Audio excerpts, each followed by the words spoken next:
Eldritch, how do we describe a roguelike? Well, the most important thing is that your decisions matter. That's the most important thing. So more specifically, it's a game with decision permanence and a relevant random generation aspect. Those are the two most essential aspects for a roguelike design, as far as I'm concerned.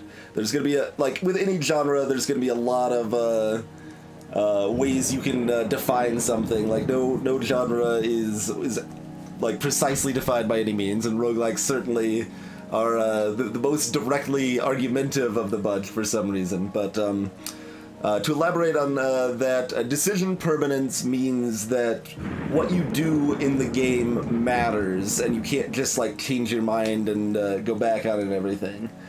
So more specifically, this is generally done through permadeath.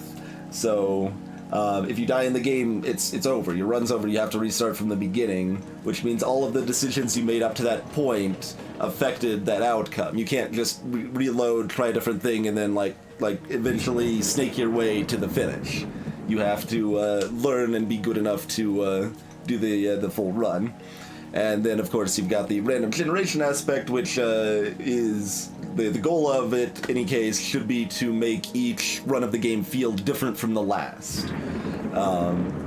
Obviously, these goes hand in hand. If you've got the permadeath, but you don't have each run feeling different, then it's just a slog to get back to what you've been, where you were at, by going through very similar content. This is a problem with Sunless Sea, for example. I think the permadeath aspect in Sunless Sea is garbage, and I don't really like the game that much to begin with, but if you are interested in playing the game, I would suggest doing so with the permadeath off. Because like the game simply does not vary and change enough if you die and start a new run to fit that model of design.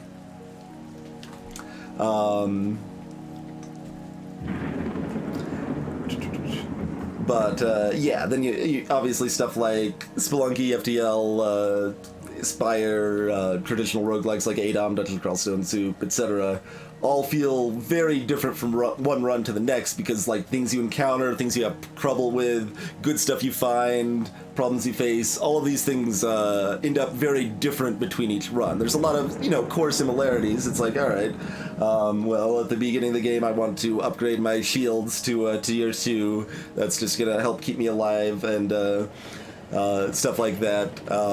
Or I'm going to go to this first dungeon to go rescue the puppy at the beginning of ADOM or something like that. But they'll still feel very different one run to the next, because like, oh, I found this powerful thing early, and like this has completely changed the framing of everything. Or like I encountered this why can't I remember his name in Dungeon Crawl? Sig, the scythe wielding jerk.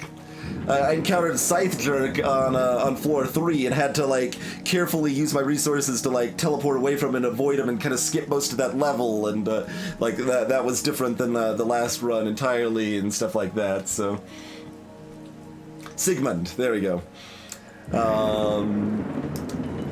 But yeah, that's kind of a general concept of roguelikes and how to describe them to some extent anyway, right? And Xenon, yeah, I make the distinction by calling them traditional roguelikes, because to me the most important thing that defines the genre is what I'm talking about. It's not that it's turn-based or that it's a dungeon crawl. Like those are not important aspects that provide that feeling where every run is fresh and your decisions matter. That's the core feeling I get from a roguelike, and I can get that same feeling from FTL and from ADOM. So that's why I don't think of them as particularly different. And furthermore, roguelite, well, there's one like kind of silly reason I don't like it, is that if you say roguelike and roguelite, they sound like very similar words spoken, so it can be kind of hard to differentiate. But beyond that, roguelite tends to also have a distinction of permanent progression. So you've got stuff like, I don't know, the like there's still borderlines there too, right? To further complicate things. So the base tier of permanent progression is your unlocks, like in Isaac or something. Like you just add new items to the game as you go along or whatever. Or I guess the tier 0 would be the ship unlocks in FTL. The tier 1 would be the item unlocks in Isaac, and then your next tier is where your progress in one run affects your next run. To some Dead Cells is still this, although a lot less so than it used to be. It used to be a lot worse in that aspect.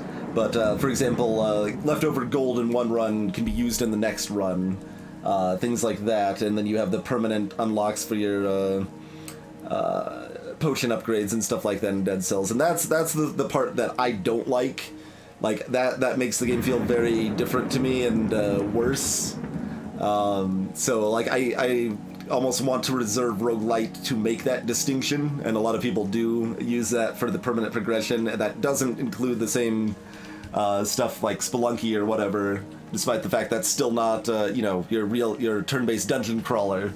So like I said, as with any other genre, like action adventure, right? Like what the hell does that mean? It can be very vague and defined in a lot of different ways, but